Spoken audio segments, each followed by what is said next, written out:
বন্ধুরা, আজ শ্রীলঙ্কা সফরের জন্য টিম ইন্ডিয়ার দল ঘোষণা করবেন নির্বাচকরা।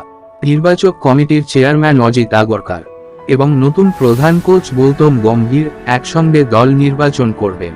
তবে তিনি হার্দিক পান্ডিয়ার পরিবর্তে শ্রীলঙ্কার বিপক্ষে টি-20 সিরিজের জন্য সূর্যকুমার যাদবকে অধিনায়ক হিসেবে বেছে নিতে চান।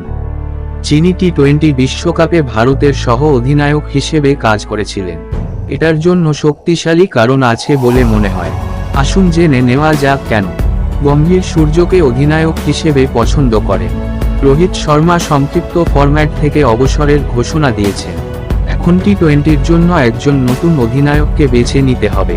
তবে নতুন কোচ গৌতম গম্ভীর এ ব্যাপারে নিজের ছাপ রাখার চেষ্টা করছেন। গতকাল পর্যন্ত হার্দিক পান্ডিয়াকে রোহিত শর্মার একমাত্র উত্তরসূচি হিসেবে বিবেচনা করা হতো।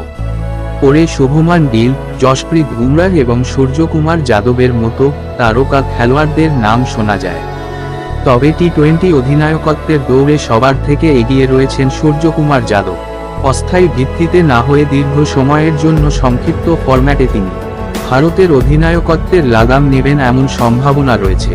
মঙ্গলবার বিসিসিআই কর্মকর্তাদের সাথে এই বিষয়টি নিশ্চিত করেছেন বলে মনে হচ্ছে গম্ভীর।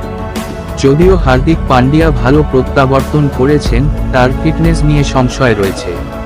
এটি সূর্যের জন্য একটি প্লাস পয়েন্ট হয়ে উঠল। গৌতম গম্ভীর ও সূর্যকুমার যাদবের মধ্যে ভালো বন্ডিং আছে। এর আগে সূর্যা একই দলের হয়ে খেলেছিলেন যখন গম্ভীর আইপিএলে কলকাতা নাইট রাইডার্স অধিনায়ক ছিলেন। এরপর তিনি মুম্বাই ইন্ডিয়ান্সে চলে যান। পরে তিনি হয়ে ওঠেন বিশ্বের 1 নম্বর টি-20 ব্যাটসম্যান। কিন্তু কেকেআর-এর অধিনায়ক থাকাকালীন গম্ভীর সূর্যের সম্পূর্ণ সম্ভাবনাকে কাজে লাগাতে পারেনি। তিনি এখন সেই ঘাটতি পূরণ করার পরিকল্পনা করছেন এবং তাকে পুরো অধিনায়কত্বের দায়িত্ব দিতে চান।